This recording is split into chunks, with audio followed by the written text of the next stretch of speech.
শহীদ হয়েছেন এবং যারা আহত হয়েছে, এখানে কোথাও একটা গন্ডগোল হচ্ছে মনে হয়। সবার প্রতি শ্রদ্ধা জানাচ্ছি এবং ফেসিবাদকে তাড়িয়ে একটা বৈষম্যহীন সমাজ ব্যবস্থা গড়ে তোলার জন্য যে আন্দোলন হয়েছিল, আমরা তাতে শরিক হয়েছি এবং সুযোগ পেয়েছি কিছু কাজ করার। কিছু করছি, কিছু করেছি, কিছু ভবিষ্যতে করব। এগুলোর উপরেই কিছু কথা বলবো। যখন আমরা দায়িত্ব নিলাম 8 তারিখে, আমরা শপথ নিলাম 24 আগস্টে, এবং তার আগে কিন্তু 16 তারিখে প্রথম আবু সাইদ শহীদ হলো এবং ক্রমান্বয়ে এরকম আহত শহীদের সংখ্যা বাড়তে থাকলো। দায়িত্ব নেওয়ার পর আমাদের জন্য যেটা প্রথম যে কাজটা আমাদের করতে হলো সেটা হলো ডাটাবেস তৈরি করা, শহীদ এবং যারা আহত হয়েছে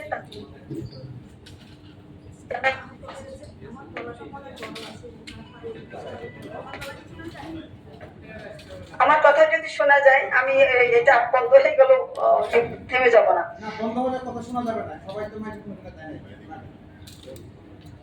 যাক, আমাদের প্রথম দায়িত্ব ছিল তাদের নামগুলো ডাটাবেসে এমআই সিস্টেমে নথিভুক্ত করা।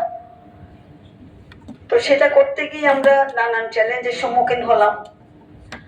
প্রথমত আমরা যখন দায়িত্ব নিয়েছিলাম তখন আমরা জানি না কারা পক্ষের কারা বিপক্ষের। মিনিস্ট্রিতেও আমরা জানতাম না কারা আমাদের কাজে সহযোগিতা করবে, কারা অসহযোগিতা করবে। কিন্তু এই পরিবেশের মধ্য দিয়েও আমরা চেষ্টা করেছিলাম যে আমাদের কাজটা যাতে এগিয়ে নিতে পারি। প্রাক্তন সচিব হুমায়ুন কবিরের কে আমরা আহ্বান জানালাম, উনি আমাদের সহযোগিতা করার জন্য এগিয়ে আসলেন। বিভিন্ন মন্ত্রণালয়ের থেকে নিয়ে ওনাকে প্রধান করে একটা কমিটি গঠন করা হলো। তারা শুরু করলো ডাটাবেসে তাদের এমআই সিস্টেমে তাদের নামগুলো দেওয়া।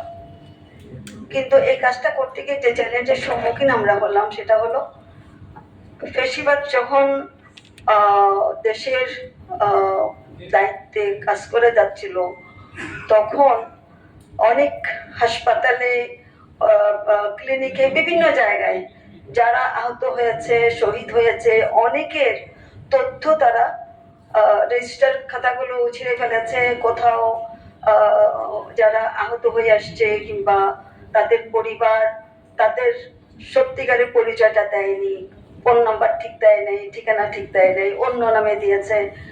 কাজে এই সমস্ত এগুলোর মধ্য থেকে, এবং অনেক ক্ষেত্রে ফেসিবাদরা হাসপাতালে তাদেরকে বিভিন্ন রকমের হুমকিও দিয়েছে, ভর্তি করতে চায় নাই।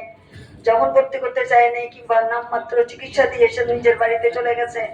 কাজে এর মধ্যে 3টা সপ্তাহ কিন্তু চলে গেছে আমরা যখন দায়িত্ব নেই। ইতিমধ্যে অনেক অঘটন ঘটে গেছে, অনেকের দৃষ্টিশক্তি নষ্ট হয়ে গেছে, কারোবার দৃষ্টিশক্তি নষ্ট হওয়ার পথে।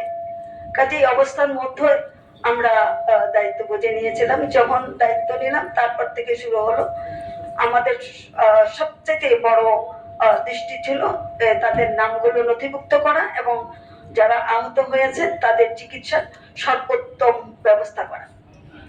তো এটা আস্তে আস্তে শুরু হলো। আমরা ডাটাবেজে তাদের নামগুলো আমরা নিতে পারলাম। কোথাও কোথাও ভুল হয়েছে, কারণ চিকিৎসা নিতে যারা আসছে তার মধ্যে কারা পক্ষের কারা বিপক্ষের আমরা তথ্য জানি না। কাজেই কোনো জায়গায় এর মধ্যে ভুল ক্রমে নামও কিছু সংযুক্ত হয়ে গেছে, পরবর্তীতে যেগুলিকে আবার রেকটিফাই করা হয়েছে। এখন আহতদের ক্ষেত্রে আমাদের আমরা সর্বোচ্চ মিনিস্ট্রির দিক থেকে যতটুকু সম্ভব ছিল আমরা আমাদের সর্বোচ্চ ঢেলে দিয়েছি। প্রথমত একটা বাধা ছিল, আমরা বাইরের লোককে কি করে চিকিৎসা সেবা দিব, কি করে তাদের জন্য আমরা টাকা খরচ করব। কারণ মিনিস্ট্রি কোনো আইনে নাই যে তাদের নিজেদের লোক, তার সরকারি লোকজন ছাড়া বাইরের কাউকে চিকিৎসা দেওয়া, এটার জন্য টাকা খরচ করা। আর এটা টাকা খরচ করা তো শুধু না, এই চিকিৎসার মাইনে হলেও এখানে আপনারা তখন দেখেছেন অনেক ইনজিউর্ড আসছে। যেমন বাসির মুসার কথা বলি, 6 বছরের একটা শিশু ব্রেন ইনজুরি নিয়ে এসেছিল, তাকে সিএমএইচে ভর্তি করা হলো। তাকে আজকে কিছু হয়ে যাবে, কালকে কিছু, এরকম একটা সারাক্ষণ একটা উৎকণ্ঠার মধ্যে আমরা ছিলাম। এরকম 4 জন রোগীকে নিয়ে আমাদের বেশ উৎকণ্ঠার মধ্যে গিয়েছে। এছাড়া আরো অন্যান্য রোগী ছিল। শেষ পর্যন্ত ডাক্তাররা যখন বললেন যে হ্যাঁ এদেরকে এখন আপনারা এয়ার অ্যাম্বুলেন্সে আস্তে আস্তে করে এক একজনকে, প্রথমে আমরা বাসির মুসাকে পাঠালাম এয়ার অ্যাম্বুলেন্সে করে, কিন্তু এই যে এয়ার অ্যাম্বুলেন্স আমি ভাড়া করে নিয়ে আসলাম, এইটা আমার পারমিশন দেবে কে? মিনিস্ট্রির নিয়ম বিধির মধ্যে তো এগুলো নাই, কিন্তু আমরা এই নিয়ম নীতির কোনো তোয়াক্কা করি নাই, বলছি আগে জীবন বাঁচুক তারপরে দেখা যাবে কি করা যাবে না যাবে। কাজেই আমরা একেবারে অকপটে আমরা সমস্ত দায় দায়িত্ব নিয়েই চারটা বাচ্চাকে আমরা সিঙ্গাপুরে পাঠিয়েছিলাম চিকিৎসার জন্য। এই পর্যন্ত মোট 78 জনকে আমরা চিকিৎসার জন্য বিদেশে পাঠিয়েছি। কিন্তু তার আগে বলে বাংলাদেশে কি হয়েছে, বাংলাদেশ হাসপাতালগুলোতে কি হয়েছে। আন্দোলনের সময়ে আমাদের সকল সরকারি বেসরকারি হাসপাতালগুলোতে, সরকারিগুলোতে কিছু কিছু ফ্যাসিস্ট সরকারের ডাক্তার ছিলেন যারা চিকিৎসা দিতে বাধাগ্রস্ত করেছে। এমন কথাও আমি আহতদের কাছ থেকে শুনেছি, অ্যানেস্থেসিয়া না দিয়ে তাদেরকে রড অপারেশন করেছে, রড ঢুকিয়েছে, এগুলো অত্যন্ত অমানবিক। অনেকে চিকিৎসা দিতে দেয়নি, ইভেন কোন সম্ভবত প্রতিমন্ত্রী হবে, রোকেয়ার নাম শুনেছি, তিনি প্রকাশ্যে বলে দিয়েছেন এদেরকে কোনো চিকিৎসা দেওয়া যাবে না। তো কাজেই এত কিছুর মধ্যেও আমাদের অনেক ডাক্তার গোপনে গোপনে একেবারে রাতের বেলায় চুপি চুপি এসে চিকিৎসা দিয়ে গেছে। কাজে এই যে দুটো দল, একদল চিকিৎসা দিতে বাধা দিচ্ছে, আরেক দল হলো চিকিৎসা দিয়ে যাচ্ছে, জীবনের উপর যত রকমের ঝুঁকি আছে সেগুলো নিয়েও কিন্তু তারা চিকিৎসা দিয়ে গেছে। আপনারা নিজেরাও দেখেছেন, আমিও দেখেছি ভিডিওতে, দুইজন মহিলা ডাক্তার গ্যারেজে চিকিৎসা শুরু করেছিলেন, পরবর্তীতে তার বাড়িতেও গুলিবর্ষণ করা হয়েছে। কাজেই এই যে মানবিকতা বোধ, আমাদের ডাক্তাররা কিন্তু বারবার, ডাক্তার, নার্স, টেকনোলজিস্ট সবাই কিন্তু আপ্রাণ চেষ্টা করেছে আমাদের আহতদেরকে তাদের সর্বোচ্চ দিয়ে চিকিৎসা দেওয়ার জন্য, এবং তারা সেই চিকিৎসা দিয়েছেন। তারা কোনো জায়গায় কোনো কার্পণ্য করেনি, দিন রাত তারা চেষ্টা করে গেছে। আর যারা বাধা দেওয়ার তারা বাধা দিয়েছে। ক্রমান্বয়ে আমরা যখন বুঝতে পেরেছি কোনটা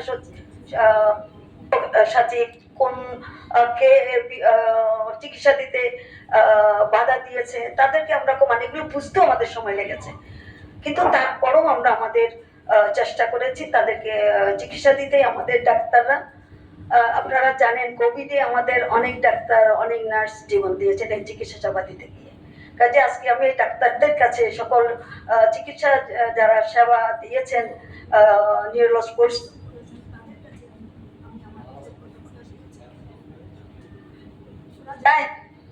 আমি কৃতজ্ঞতা প্রকাশ করছি। তাদের যে ভূমিকা সেটার ভূয়সী প্রশংসা আমি করছি। এই যে আন্দোলনে আহত, আন্দোলনে শহীদ, তাদের উপরে বর্তমান ইন্টারিম গভর্নমেন্ট সর্বোচ্চ প্রায়োরিটি দিয়ে জুলাই আন্দোলনে আহত এবং শহীদদের সহযোগিতা করার জন্য জুলাই ফাউন্ডেশন তৈরি করে। আমরা এই চিকিৎসার জন্য প্রধান উপদেষ্টার তহবিল থেকে কিছু টাকা নিই, আমরা তারপর শুরু করি এদেরকে চিকিৎসা দেওয়া, এবং আমাদের সরকারের যা ক্ষমতা সেই অনুযায়ী পুরো চিকিৎসাটা ছিল, কোনো টাকা পয়সা তাদেরকে দিতে হয়নি। আমরা সম্পূর্ণ ফ্রিতে এই চিকিৎসা করার কথা ঘোষণা দিয়েছিলাম, এবং এটা শুধু বললে আমার এদের কাছে আমাদের কৃতজ্ঞতা প্রকাশ করছি। অনেক বেসরকারি সংস্থা, বেসরকারি হাসপাতালও এই চিকিৎসা কাজে এগিয়ে এসেছিলেন। তাদের অনেকেই যে পয়সা তারা নেয় তার থেকে কম মূল্যে, সবার কাছে আমাদের এই কৃতজ্ঞতা প্রকাশ করছি। আমাদের এই যে চিকিৎসা আমরা করছি, আমাদের ডাক্তাররা, চোখের ডাক্তার বলেন, অর্থোপেডিক ডাক্তার বলেন, সবাই যার যার জায়গায় আমাদের যা যা ইকুইপমেন্ট আছে এগুলো দিয়ে সর্বোচ্চ চেষ্টা করেছে। কিন্তু তারপরেও আমাদের মধ্যে তাদের সাথে যখন আলাপ করলাম, তারাও বললো যদি বাইরে থেকে কিছু ডাক্তার আনা যায় সুবিধা হবে। আমরা সেবা ফাউন্ডেশনের সাথে যোগাযোগ করলাম, নেপাল থেকে আমাদের ডাক্তার আসলো। আমাদের মোট 7টা দেশ থেকে, নেপাল, ব্যাংকক, চীন, সিঙ্গাপুর, ফ্রান্স, ইউকে, ইউএসএ, বিভিন্ন জায়গা থেকে আমরা ডাক্তার নিয়ে আসলাম। এই ডাক্তাররা এসে এদের সম্পূর্ণ তাদের নিজের খরচে এসছেন, শুধু সিঙ্গাপুরের ডাক্তার বাদে বাকি সবাই যার যার খরচে এসছেন, তাদের নিজেদের থাকা খাওয়ার খরচও তারা বিয়ার করেছেন। আর তারা আমাদের এখানে সেবা দিয়েছেন। এবং চোখের 4 জনের প্রথমে 4 জনের অপারেশন হয়েছিল, নেপালের ডাক্তার করেছিলেন।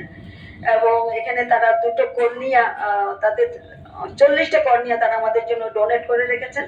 তার মধ্যে 2টো কর্নিয়া নেপাল থেকে পাঠিয়ে 2 জনের চোখে লাগানো হয়েছে।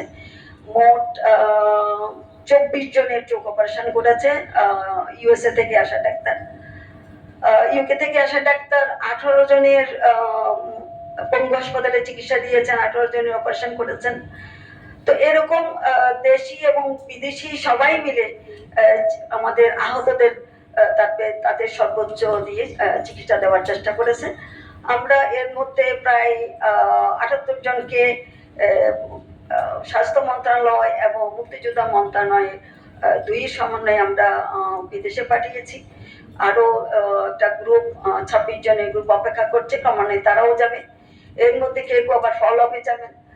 তো একটা বিষয় আমাদের বলার দরকার যে আমাদের আসলে কোনো অভিজ্ঞতাও ছিল না কিভাবে ওখানে বাংলাদেশের ইতিহাস আজকে 50 কিংবা 54 বছর এই সরকারের একটা এয়ার অ্যাম্বুলেন্স নাই। এই এয়ার অ্যাম্বুলেন্স আমাদেরকে আনতে হলো কখনো ব্যাংকক থেকে, কখনো সিঙ্গাপুর থেকে। তো কাজেই প্রক্রিয়াটা কি সেটাও আমাদের জানা ছিল না। কাজেই আমরা অনেকের কাছ থেকে হেল্পগুলো নিয়েছি এই এয়ার অ্যাম্বুলেন্স নিতে গিয়ে। এটা আমাদের নিজেদের জন্য অভিজ্ঞতা, মন্ত্রণালয়ের জন্য নতুন অভিজ্ঞতা, কারণ তারাও তো এই ধরনের কাজ করে নাই। কাজে নিয়ম নীতি না মেনে এই যে কাজটা করলাম আমরা সবাই মিলে, তাতে অনেকগুলো প্রাণ বেঁচে গেল। তারপরেও কিছু কিছু প্রাণ ঝরে গেছে, যেটা আমাদের আর করার কিছুই ছিল না, কারণ জাস্ট টু লেট। যেমন বলা হয় যদি চোখের ইনজুরি হয় সেটা নির্দিষ্ট একটা সময়ের মধ্যে যদি নিয়ে আসে তাহলে সেই চোখটা রক্ষা করা যায়, কিংবা পায়ের যে ইনজুরিটা হয় সেটা নির্দিষ্ট সময়ে যদি অপারেশনটা করা যায় তাহলে হয়তো পা কিংবা হাতটাকে রক্ষা করা যেত। কিন্তু তারা তো আসলে 3 উইকস পরে, তাও তো একেবারে এটা বলতে পারবো না যে আনার সাথে সাথে ট্রিটমেন্ট ওভাবে দেওয়া গেছে। তো সবকিছু মিলিয়ে আমাদের দিক থেকে আমরা চেষ্টা করেছি তাদের চিকিৎসার সার্বিক সুযোগটা ওপেন করে দিতে, এবং আমরা সেটা এখনো পর্যন্ত বলবৎ রেখেছি। এখনো যদি কারো নতুন করে নাম আসে তাদের আমরা চিকিৎসা করছি, আমাদের হাসপাতালগুলো এখন উন্মুক্ত আছে।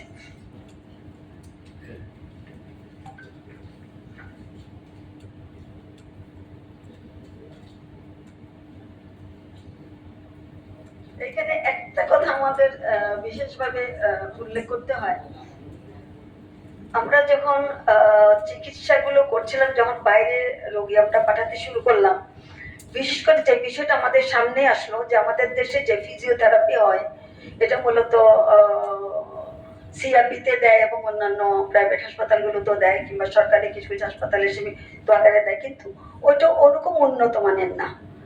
তো এদেরকে দিতে হবে রোবোটিক ফিজিওথেরাপি। তো রোবোটিক ফিজিওথেরাপি তো আমাদের নাই, আমরা কি করে এটা দেব? তখন ব্যাংককে যাদেরকে আমরা পাঠিয়েছি তাদের বেশিরভাগই ছিল রোবোটিক ফিজিওথেরাপির জন্য।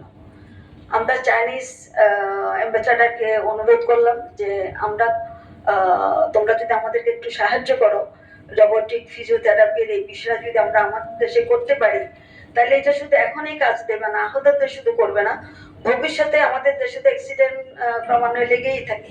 কাজে এদেরকে একটা আমাদের সক্ষমতা বৃদ্ধি করবে, আমরা চিকিৎসা দিতে সুযোগ পাবো। তারা আমাদেরটাকে সাড়া দিয়ে তারা সত্যি সত্যি আমাদেরকে প্রায় 62টা রোবোটিক দিয়েছে, তার মধ্যে 16টা হলো এআই আর বাকিগুলো হাইলি কনফিগারেশন সব খুব ভালো রোবট দিয়েছেন। কিন্তু তারা রোবট গুলো আমাদেরকে দেননি, আমরা তাদেরকে অনুরোধ করেছিলাম, আমাদের তো কারো কোনো অভিজ্ঞতা নেই এবং আমাদের ডাক্তাররাও তো এই সিস্টেমের সাথে পরিচিত না। কাজে তোমরা আমাদের টেকনোলজি যারা এই কাজটা করবে তাদেরকে তোমাদের প্রশিক্ষণ দিতে হবে। সেই হিসেবে তারা আমাদের 27 জনকে গত 2-3 মাস ধরে প্রশিক্ষণটা দিয়েছে। এবং আমি তাদেরকে বলেছিলাম যতক্ষণ পর্যন্ত পরীক্ষা নিয়ে তোমরা সার্টিফাই না করবে যে এরা পাস করেছে, কিংবা সার্টিফিকেট তোমরা দিবা তখনই দিবা যখন তারা পাস করবে, তারা সেই কাজটা করেছে এবং আমাদের একটা অনুরোধ আসলো আরো 15 জনকে যেন আমরা এই রোবোটিক ফিজিওথেরাপির প্রশিক্ষণটা দিই। তো এদেরকে তৈরি করা হলো, কিন্তু এটার সাথে আমাদের রোগীকেও সম্পৃক্ত করতে হলে আমাদের আরো কিছু সময়ের দরকার। আমরা আশা করি ক্রমান্বয়ে এই সক্ষমতা আমরা অর্জন করব এবং এই এখন যে রোবোটিক ফিজিওথেরাপির জন্য যে রোবটগুলো এখানে বাংলাদেশ এই মেডিকেল বিশ্ববিদ্যালয়ে আনা হয়েছে, এদের তত্ত্বাবধানে দেওয়া হয়েছে, এটার একটা সুফল আমাদের বাংলাদেশের সবাই পাবে যখন প্রয়োজন হবে। আমরা তাদেরকে বলেছিলাম যদি এটা আমরা কার্যকর করতে পারি তাহলে আমরা শুধু ঢাকা বেস করলে তো হবে না, আমাদেরকে ডিসেন্ট্রালাইজ করতে হলে অন্যান্য জায়গা করতে হবে। তো আমরা এটার থেকে শিক্ষা নিয়ে আমরা ভবিষ্যতে আরো 3 দিকে এই রোবোটিক ফিজিওথেরাপি যাতে আমরা দিতে পারি এই অভিজ্ঞতাগুলো নিয়ে তারাই প্রশিক্ষক হবে, তখন চায়না থেকে প্রশিক্ষক আনার দরকার হবে না। আমরা আরো 3 জায়গায় এটা করার চেষ্টা করবো। এটাই আমরা আপাতত এইভাবে চিন্তা করেছি।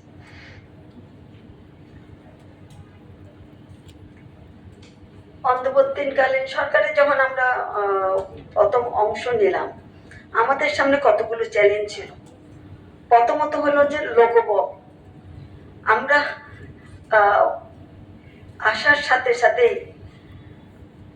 যেটা বড় আকারে সামনে উপস্থিত হলো যে অনেক ডাক্তার বছর পর বছর এই গত 15-16 বছরে তারা পেরিফেরিতে চলে গেছিলেন, তাদেরকে পাঠিয়ে দেওয়া হয়েছিল। ধরেন উনি হলো ব্রেনের ডাক্তার, তাকে এমন একটা জায়গায় পোস্টিং দিয়েছে যেখানে ব্রেনের কোনো কাজ নেই।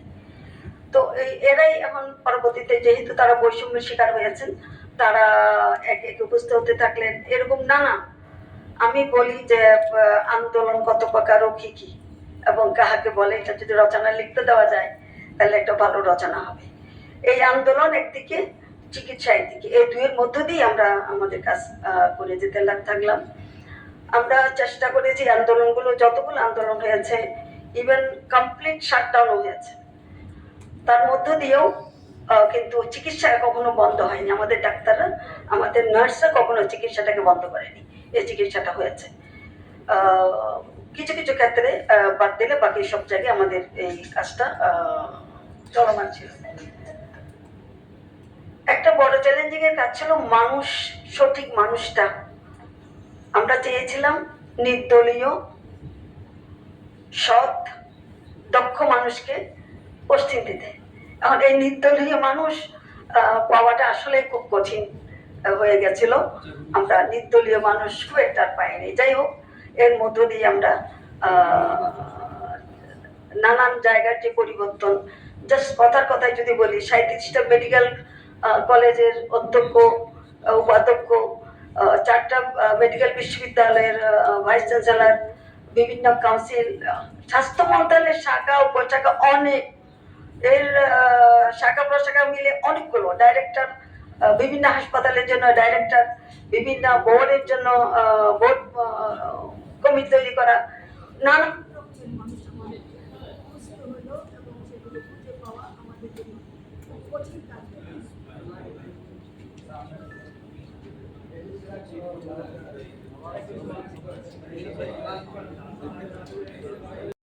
দেওয়া, সেই লোকগুলি আসলেই এরা কোন পক্ষের সেটা নিশ্চিত হওয়া, এগুলো মিলেই আমরা এই কাজটা আমাদের জন্য,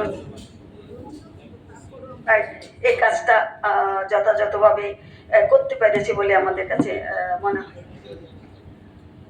আমরা কিছু কিছু কাউন্সিলকে, যেমন অ্যাক্রিডিটেশন কাউন্সিল, যেটা বাংলাদেশের যারা চিকিৎসক ভবিষ্যতে হবেন কিংবা বাইরে গিয়ে পড়াশোনা করবেন কিংবা কোনো চিকিৎসা সেবা দেবেন, এই অ্যাক্রিডিটেশন কাউন্সিল যদি অনুমোদন না করে তাহলে আমাদের এরা বাইরে গিয়ে কাজ করতে পারবে না, পড়াশোনা করতে পারবে। এই কাহিনী যখন আমাদের সামনে আসে উপস্থাপিত হলো, আমরা গুরুত্ব দিলাম কি করে আমরা যত তাড়াতাড়ি পারি এই অ্যাক্রিডিটেশন কাউন্সিলকে পুনর্গঠন করা। তো সেটা আমরা করেছি। তারা একবার ভিজিট করে গেছে, আবার আশা করি অক্টোবর নভেম্বরের মধ্যে তারা আসবে। এবার এসে তারা ভিজিট করে যদি স্যাটিসফাইড হয় তাহলে আমাদেরকে লাইসেন্স দিয়ে যাবে। আমরা আশা করি আমরা লাইসেন্স পাবো এবং আমাদের যথারীতি কাজগুলো সুন্দরভাবে চলবে।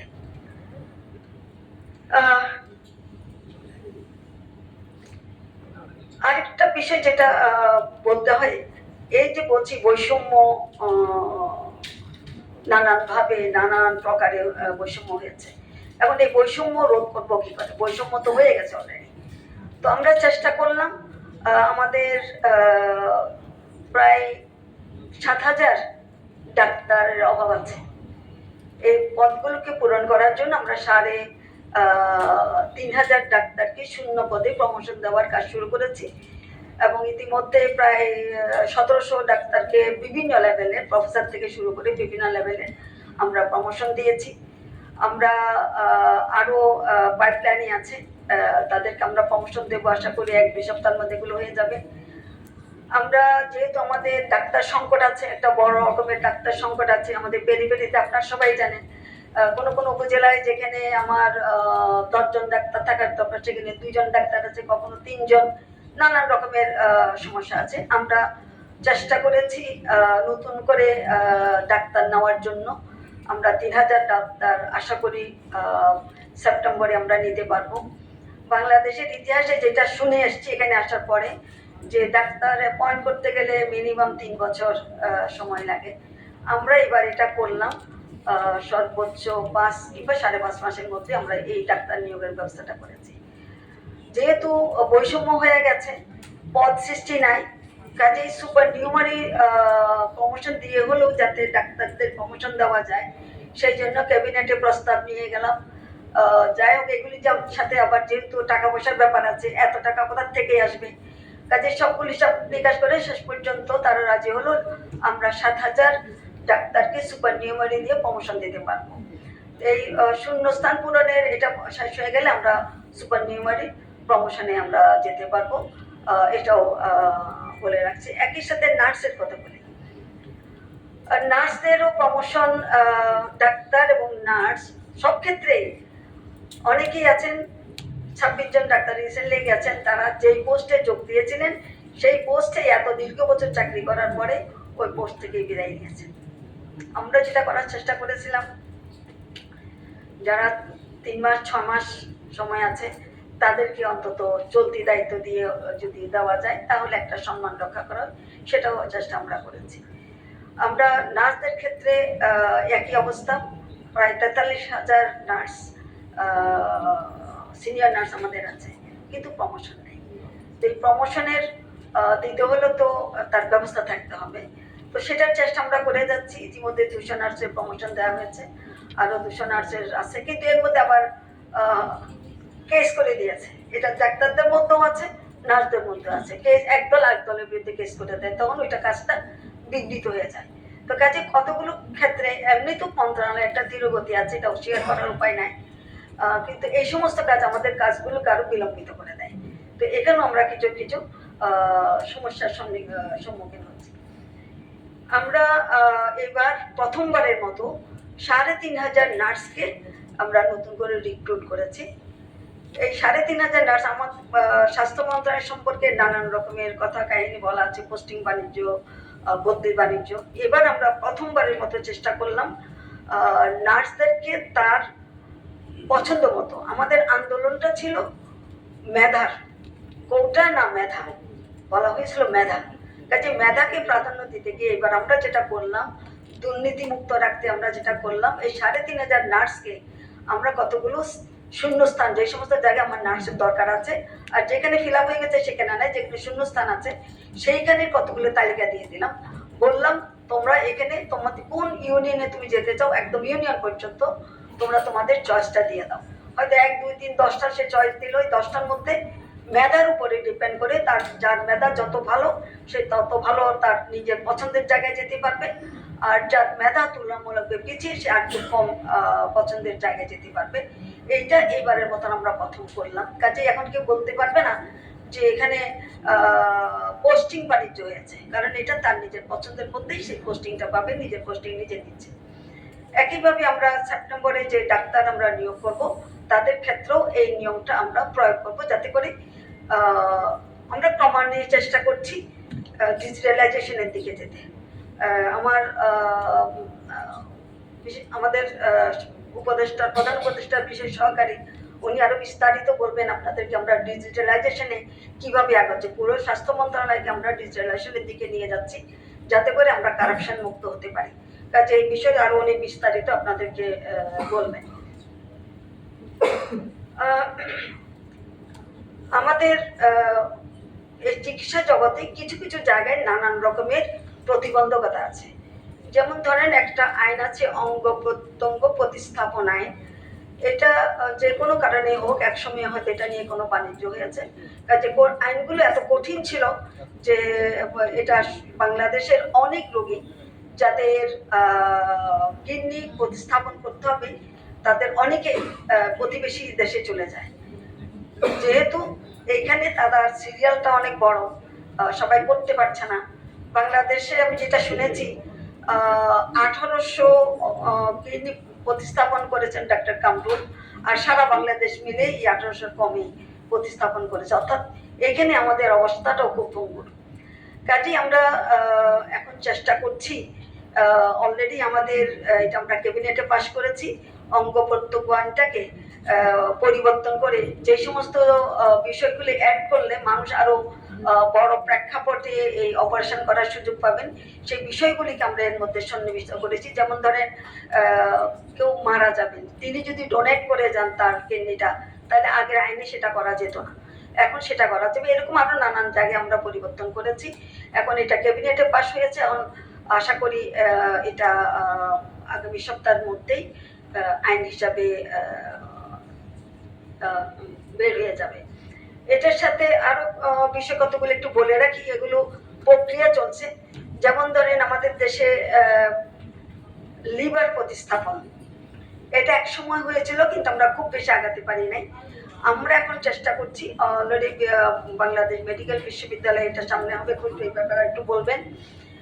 এটা নিয়ে আমরা কিছু কাজ করছি। আমরা আমাদের সক্ষমতা বৃদ্ধির জন্য আমাদের গ্যাস্ট্রো লিভার হাসপাতাল এবং বারডেম এবং বাংলাদেশ মেডিকেল বিশ্ববিদ্যালয় আমরা চেষ্টা করছি আমাদের নতুন করে কিছু ডাক্তারকে আমরা বিভিন্ন জায়গায় দীর্ঘমেয়াদী 3 বছরের প্রশিক্ষণ, স্বল্পমেয়াদী প্রশিক্ষণ, বাইরের ডাক্তারকে এনে হাতে কলমে এখানে শেখানো, এগুলো করে আমাদের একটা সক্ষমতা লিভার প্রতিস্থাপনে আমরা করব। ইনশাল্লাহ আমরা যদি এই কাজে সক্ষম হই তাহলে আমাদের মানুষকে আর বাইরে যেতে হবে না, এবং এই লিভার প্রতিস্থাপনে যে কোটি কোটি টাকা শুনেছি, এটা 1 কোটি টাকা পর্যন্ত খরচ হয়, কিংবা 60-70 লক্ষ টাকা খরচ হয়, এখন বাংলাদেশের তার থেকে কম দামে এটা করাতে পারবেন, এটি আমাদের বিশ্বাস। আরেকটা কাজ আমরা হাতে নিয়েছি, সেটা হলো আমাদের বোন ম্যারো ট্রান্সপ্লান্ট। এখন সিএমএই যেটা হয়, ডাক্তার শাফিল এই কাজটা করেন, আমাদের এক সময় হতো কিন্তু বহুত বছর যাবত এটা আর হয় না। সেটাকেও আমরা আবার নতুন করে করার চেষ্টা করছি। এই জন্য ডাক্তারও পোস্টিং দেওয়া হয়েছে, এবং যে অপারেশন থিয়েটারটাকে একেবারে নির্ভুলভাবে এটা করতে হয় সেই কাজটা এখন চলছে। এটা হয়ে গেলে আমরা ওই কাজটাও আশা করি করতে পারবো। আরেকটা জিনিস বলে রাখি, সেটা যেহেতু ডায়ালাইসিসের কথাটা বললাম, আমাদের দেশে কিডনি রোগী দিনে দিনে বাড়ছে। যেহেতু ডায়াবেটিস দমন করা, ডায়াবেটিস কন্ট্রোল করা যাচ্ছে না, হাই প্রেশার কন্ট্রোল করা যাচ্ছে না, কাজে এই রোগীও বাড়ছে। তো আমরা কত রোগীকে এই ডায়ালিসিস দিতে পারি, সরকারের সক্ষমতা কতটুকু? প্রাইভেটে এগুলোর দাম 4000 টাকার নিচে না, কিংবা 5000 টাকার মতন। আর সরকারি হাসপাতালে আমরা নিই 400 টাকা। কিন্তু যে দীর্ঘ লাইনের মধ্যে দিয়ে যেতে হয়, এটা সপ্তাহে কারো 2 বার কারো 3 বার করতে হয়। এখন যদি সময়টা না পায়, সুযোগটা না পায়, তাহলে তার মরণ ছাড়া কোনো গতি থাকে না। কাজে আমরা এখন একটা চেষ্টা নিয়েছি সরকারি এবং বেসরকারি কোলাবোরেশনে এই চিকিৎসাটা দেওয়া। যেমন ধর উদাহরণ হিসেবে বলি, আমরা সোনার বাংলা বলে একটা প্রতিষ্ঠান আছে, তাদের সাথে কথা বলেছি, আমরা স্পেস দেবো, তারা চিকিৎসাটা দিবে, এবং এখানে তাদেরকে তার যে টাকাটা সে চার্জ করবে তার কিছু অংশ আমরা তাকে দেবো, 1200 টাকা আমরা তাকে দেবো, আর 1200 টাকা সে হয়তো রোগীর থেকে নিবে, কিংবা 1200 টাকা দিলে তারা রোগীর থেকে নিতে হবে না। একইভাবে আমরা যদি গণস্বাস্থ্য কেন্দ্রের কথা বলি, হাসপাতালের কথা বলি, তাদের সাথে আমাদের আলোচনা হচ্ছে। তাদের 20টা মেশিন সবসময় ব্যস্ত থাকে না, কাজে সেই সেবাটাও আমরা নিতে যাচ্ছি, এবং এতে করে আমরা ক্রমান্বয়ে সরকারের পক্ষে সবগুলি সক্ষমতা অর্জন করা অনেক দীর্ঘ সময়ের ব্যাপার। কবে সেই সক্ষমতা হবে, তারপরে চিকিৎসা দেবে, এটা খুব কঠিন কাজ। কাজেই আমরা এখন চেষ্টা করছি সরকারি বেসরকারি কোলাবোরেশনে আমরা যাতে চিকিৎসাটা মানুষকে পৌঁছাতে পারি সেই ব্যবস্থাটা করা। আপনারা জানেন মাইলস্টোনে কি মর্মান্তিক দুর্ঘটনা ঘটে গেছিল। তো আমরা আমাদের বিশ্বাস এবং আমরা আশা করি যে আপনারাও বিশ্বাস করবেন, আমরা খুব দ্রুত এটার ব্যবস্থাটা আমরা নিতে পেরেছি। বিদেশ থেকে, চায়না থেকে, সিঙ্গাপুর থেকে, ইন্ডিয়া থেকে ডাক্তার এসেছিলেন। তারা সমন্বিতভাবে আলাপ আলোচনা করে চিকিৎসার আমাদের ডাক্তারদেরকে গাইড করেছেন। তারা প্রত্যেকেই বলেছেন আন্দোলনের সময় আমাদের ডাক্তাররা যে চিকিৎসা দিয়েছেন তাদের ব্যাপারেও বলেছেন, বিদেশি যারা ডাক্তার এসছেন এবারেও যারা আসছেন তারাও বলেছেন যে চিকিৎসার ক্ষেত্রে আমাদের ডাক্তাররা যা করছেন এটা নির্ভুল আছে, কিন্তু তারপরেও কিছুটা নিখুঁত ভাবে করার জন্য তারা আমাদেরকে হেল্প করেছেন এবং এটাও একটা শিক্ষার মতন হবে আমাদের ডাক্তারদের জন্য, আমাদের নার্সদের জন্য। বিশেষ করে যখন এটা কি বলে এটাকে রোগীর ইনসেন্টিভ কেয়ারে যখন থাকে সেটার ম্যানেজমেন্টটা একটু ডিফারেন্ট হয়। কাজে এই জায়গাগুলোতে আমাদের কিছুটা সক্ষমতা বাড়াতে হবে, সেই লার্নিংটা আমাদের এবার হয়েছে এবং আশা করি আমাদের স্বাস্থ্যসেবার সাথে যারা জড়িত তারা এতে উপকৃত হয়েছে এবং যাদের 30% পড়া গেছিল আলহামদুলিল্লাহ তাদেরকেও ক্ষতি হয়নি, যারা তারা বেঁচে গেছেন। তারপর কিছু প্রাণকে আমরা রাখতে পারিনি, সেগুলো অনেক বেশি বার্ন হয়ে গেছিল, এটা কোনোভাবেই রক্ষা করা যেত না। তাদের জন্য আমাদের অনেক কষ্ট সমবেদনা আছে। তাদের মা বাবার যে ক্ষতিটা হয়ে গেল সেটা আমরা পূরণ করতে পারবো না, কিন্তু আমরা চাই যে এই ধরনের দুর্ঘটনা যেন না ঘটে এবং এই সমস্ত দুর্ঘটনার জন্য যে বা যারা দায়ী কিংবা যে ব্যবস্থা দায়ী সেগুলোকে যেন আমরা রেকটিফাই করতে পারি। আমাদের সময় হয়তো আমরা সেগুলো করতে পারবো না, কিন্তু পরবর্তীতে যারা আসবেন তারা যেন এগুলো করে এই সমস্ত দুর্ঘটনার হাত থেকে দেশ এবং জাতিকে রক্ষা করতে পারেন।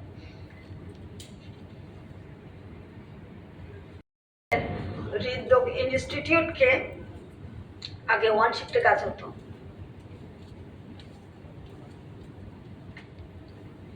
এই সরকারি হাসপাতালের হৃদরোগের চিকিৎসাটা আরো বেশি মানুষকে যাতে পৌঁছে দেওয়া যায় তার জন্য আমরা আরেকটা শিফট, এই একই যতজন আগে ডাক্তার ছিলেন, যত নার্স ছিলেন, যত টেকনিক, ওইটাকে রেখেই আমরা আরেকটা শিফট চালু করেছি এবং এখনো ইনশাল্লাহ চলমান রয়েছে। আমরা আশা করি এটা চলতে থাকবে এবং কুয়েত মতিন হাসপাতালকেও আমরা সেভাবেই করেছি। একটা একটা করে আমরা একসাথে সবগুলো করতে পারছি না, আমরা একটা একটা করে সক্ষমতাগুলো বাড়াবো এবং আমাদের হাসপাতালগুলোকে আমরা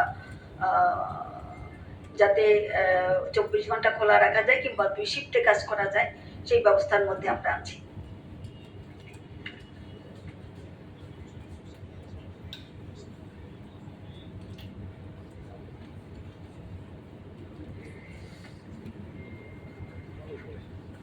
এরপরে আমরা আরেকটা বিষয় একটু বলি, আমাদের মেডিকেল কলেজগুলোর যে সমস্ত ছাত্রছাত্রী হোস্টেলে থাকে তাদের অনেক জায়গায় থাকাটা একেবারে ভয়াবহ অবস্থার মধ্যে। কোনো কোনো জায়গায় বিল্ডিং ভেঙে পড়ে যাচ্ছে, মনে কিছুদিন আগেও একটা অংশ ভেঙে পড়ে গেল, ভাগ্যিস ওখানে কেউ ছিল না, হলে এটা মাথায় পড়ে কিছু একটা দুর্ঘটনা ঘটতো। তো আমরা এখন সেইগুলোকে প্রায় 19টা মেডিকেল কলেজ হোস্টেল আমরা নির্মাণের ব্যবস্থা নিয়েছি এবং এগুলো কাজ শুরু হয়ে যাচ্ছে যাতে 10,000 ছেলে মেয়ের বাসস্থানের সুযোগ সৃষ্টি হবে। আমরা আরেকটা কাজ করেছি, সেটা হলো প্রাইভেট এবং সরকারি মেডিকেল কলেজগুলোতে আমাদের বর্তমানে সরকারের 37টা মেডিকেল কলেজ আছে আর বেসরকারি আছে 67টা। এই সরকারি বেসরকারি কলেজের নীতিমালা থাকলেও সরকারি কলেজের কোনো নীতিমালা নেই। তো কাজে আমরা যেটা করলাম, সরকারি আর বেসরকারি উভয় প্রতিষ্ঠানের জন্য অভিন্ন নীতিমালা এবং এটাকে মূল্যায়ন করার জন্য সরকারি এবং বেসরকারি মেডিকেল কলেজগুলিকে মূল্যায়ন করার জন্য আমরা একটা ম্যাট্রিক্সও করে দিলাম। সে অনুযায়ী কিছু মেডিকেল কলেজ আমাদের হয়তো মার্চ করে দিতে হবে, সেটা সরকারি হোক বেসরকারি হোক, এখনো ইয়ের মধ্যেই আছে। এটা তাতে ছাত্রদের কোনো অসুবিধা হবে না, তাদের পড়াশোনা তারা চালিয়ে যেতে পারবে। আমরা এমনভাবে করবো যাতে তাদের পড়াশোনার ক্ষতি না হয়। কিন্তু মেডিকেল কলেজে যদি আমাদের ভালো পড়াশোনা আমি করাইতে না পারি, ভালো ডাক্তার যদি তৈরি করতে না পারি, আপনারা জানেন কিনা জানি না, আমাদের বেসিক সাবজেক্টের অনেক টিচার পাওয়া যায় না। কারণ এই বেসিক সাবজেক্টগুলো ওরা পড়তে চায় না। কেন পড়তে চায় না? কারণ ওখানে তো বাড়তি টাকা ইনকামের কোনো সুযোগ নেই, প্রাইভেট প্র্যাকটিস নাই, কাজে এই সাবজেক্টগুলোকে পড়তে চায় না। কাজে আমরা সরকারের কাছে আবেদন করেছিলাম এই বেসিক সাবজেক্টগুলো 7টা সাবজেক্টে যেন 100% বেতন বৃদ্ধি করে দেওয়া হয়। তো সেখানে সরকার 50% বৃদ্ধি করেছেন। আমরা আবারও আবেদন করেছি, এটা আরও কিছু বাড়াতে পারবো বলে আমাদের বিশ্বাস। আমরা চেষ্টা করব বেসিক সাবজেক্ট যাতে পড়তে আগ্রহী হয় এবং আরও ভবিষ্যতে আরও যদি অন্য কোনো পড়াশোনা দিয়ে আগ্রহী করে তোলা যায়, তার জন্য আমরা একটা চেষ্টা চালাচ্ছি। আমাদের মেডিকেলের এই যে বললাম এক্রিডিটেশন কাউন্সিল আসবে, তারা আমাদেরকে লাইসেন্স দেবে। আমাদের কলেজের পড়াশোনার মান যদি ভালো না হয়, আমার যদি ডাক্তার ভালো তৈরি না হয়, আমার যা ক্যাপাসিটি আছে সেই ক্যাপাসিটি অনুযায়ী যদি আমি তাকে প্রশিক্ষণ দিতে না পারি, আমার যদি সেই ল্যাব যদি না থাকে, আমার সেই লাইব্রেরি যদি না থাকে, তাহলে কিভাবে? এবং যে শিক্ষক তাকে ট্রেনিংটা দেবে, তাকে প্রশিক্ষণটা দেবে, সেই শিক্ষক যদি আমার না থাকে, অনেক মেডিকেল কলেজে শিক্ষকের অভাব আছে, যে যতজন শিক্ষক থাকার কথা সেটা নাই। তো কাজে আমরা এগুলোকে এমন সিরিয়াসলি দেখছি, একটু কষ্ট হলেও আমাদেরকে এটা হয়তো করতে হবে, আমরা হয়তো করে যাবো কাজগুলো। আবার আরেকটা জিনিস আমরা করছি, এই যে বললাম ম্যাট্রিক্স আমরা করে দিচ্ছি। আবার প্রাইভেট মেডিকেল কলেজের ক্ষেত্রে আগে যেমন এককালীন যে টাকাটা নেওয়া হতো, যেটা আমরা একটা এমন নির্দিষ্ট করে দিয়েছি এবং বলেছি এটা এককালীন নিতে পারবে না, এটা কিস্তিতে নিতে হবে। তাতে করে যারা প্রাইভেটে পড়বে তাদের কিছুটা সুবিধা হবে।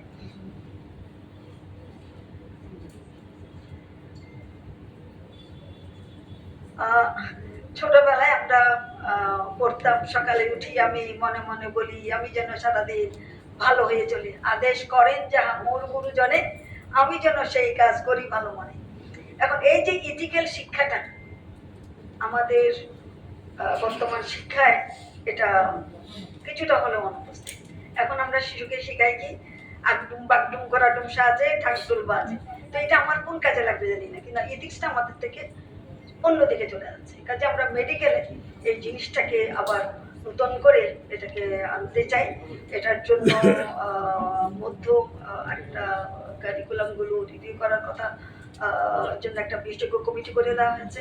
তারা ক্যারিকুলামগুলিকে আবার পুনর্মূল্যায়ন করবেন, তারপরে আবার যেটা উপযোগী হবে সেরকম ক্যারিকুলাম তারা তৈরি করবেন। ইতিমধ্যে একটা বইও আমার বিশেষ সহকারী এটার উপরে আলোকপাত করবেন, একটা বইও লেখা হয়ে গেছে। মেডিকেলে শুধু এমবিবিএস তো না, এখানে হোমিওপ্যাথিক, এখানে আয়ুর্বেদিক, এখানে নানান কিসিমের চিকিৎসা।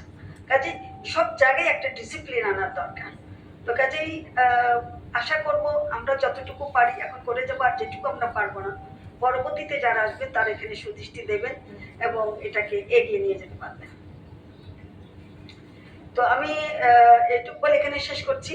আপনাদেরকে ধন্যবাদ কথাগুলো শোনার।